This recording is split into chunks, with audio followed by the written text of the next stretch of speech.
How to sign out of your YouTube account from other devices. Hello everyone, welcome back to our channel. So today in this video, we are going to discuss about signing out on other phones or other devices as well. So now let's get started. First of all, you need to go ahead, go to youtube.com. And if you already have the YouTube app installed in your device, you can go ahead, log into your account. Tap on the profile picture icon in the top right corner of the screen. Then go to Google account.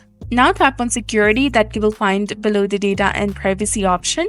Tap on review security activity and tap on your devices. Tap on manage all devices, which is highlighted in blue color.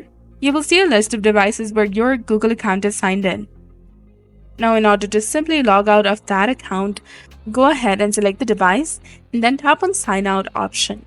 Tap on sign out again, which is highlighted in blue color to confirm, and this will remove access to your Google account from the device, and you're done. This signs you out of that specific Google account and YouTube on that specific device. So that's it with the video. I hope you found it informative. If you did, please like, share, and subscribe. Thanks for watching. We'll see you again in the next one.